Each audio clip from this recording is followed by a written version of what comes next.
First paper this morning takes us to Nigeria. This morning on Breakfast Central. That's the very first paper. If you just tuned in, well, welcome to Breakfast Central, where we take a look at the front pages. The front page of this Nigeria has it that NEMA raises fresh alarm.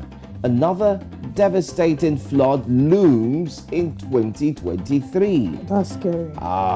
It's interesting that this is coming in the wake of COP27. Whilst we're talking about climate change and the effect that it has, but we're getting ready to see another trouble. It's like the one we've seen this year is not enough. That's it. Niger Delta reps demand humanitarian ministers sack, but also flood affects 1.3 million persons, kill 93, says Diri. That's the update. You find that story on page 4 and 8. You can see this picture at the front page there. Yes, of course, spotted on the Beyonce regalia. There you see who else. Well, let me let you in on who they are. Left to right, you've got Governor Seyi Makinde of Oyo State, Nyesom Wike of Rivers, Samuel Otom of Benue, and Okezie Ikpeazu of Abia. Ifeanyi Ogwuanyi of Enugu at the Government House, Makurdi, Benue State on Sunday night. Yes, they are all dressed in that regalia, showing that this is a culture. But we have an interesting story on this. It's not just about how they are dressed. Take note that these set of governors or these set of excellencies have formed a path that is dividing the PDP, according to statements being made. And of course, they made it clear as well during this memorial or this gathering. We'll talk about that in between. I'll take more stories. CJN swears in 307 election petitions tribunal judges. You find that story on page 4. El Rufai accuses NNPC of plunging states into financial distress. Okay. PDP crisis, why I will never support Atiku by Otom. We'll talk about that in the course of our top stories this very day on Breakfast Central. That does it for this Nigeria. I mean, those people on the 5 photos that you shared are like the principalities, given the PDP problem. You know, there's a question people are asking. Wait, there's a new name for them right about now. The name emerged yesterday. They said these are the untouchables. Why are they called the untouchables? Because we're going to see the video in between as we proceed in the course of Breakfast Central. They made stinging remarks that are so strong that a political party should be able to say, you know what, you're grounded, you're out, but nothing has been done.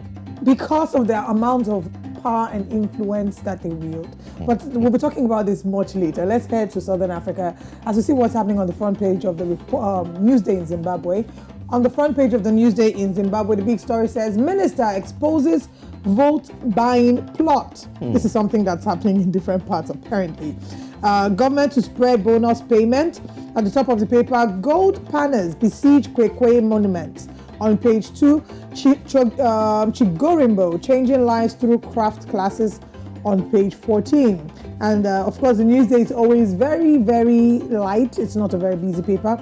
But that's all that we can take this morning from Zimbabwe. Let's head back to Nigeria. All right, in Nigeria, let's focus on News Direct and let's see what we have on the front page there as well on News Direct. Yes, and on the front page of Nigeria's News Direct, federal government to link 36 states with rail lines. That's the big story here, to reopen Abuja-Kaduna rail line. Now recall that the Abuja-Kaduna rail line had ceased operations, and this was because of the kidnap that happened on the 28th of March. And they gave an instruction. They did say that they were not going to reopen the lines until everybody who was held in captivity was returned back to their families. And it seems that, of course, that's what's happening now. They promise constant surveillance monitoring to prevent attacks as Ministry of Transportation seeks FEC approval for executing Itakpe-Warri railway line. PMB scorecard, and APC has a lot to campaign with, says Lai Muhammad. Do you agree? Do you not agree? Let us know on Twitter at News Central TV. Banks should target financing trade to boost exports from Nigeria, says LCCI. At the top of the paper, we have 3 stories there. Media Telecom Regulators Partner, says Dan Batap.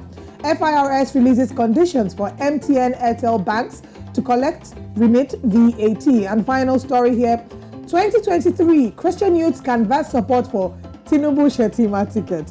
It's interesting to see how religion and politics have been intermarrying in the past few weeks. And we're going to see more of that. It's the election season after all. It is What's indeed. not to expect? I mean, just yesterday you had the Christian Association of Nigeria kicking against some of the pastors, not in Lagos, in Abuja, who have canvassed or have supported Tinubu Shetima. And Khan president is saying, no, this is not acceptable.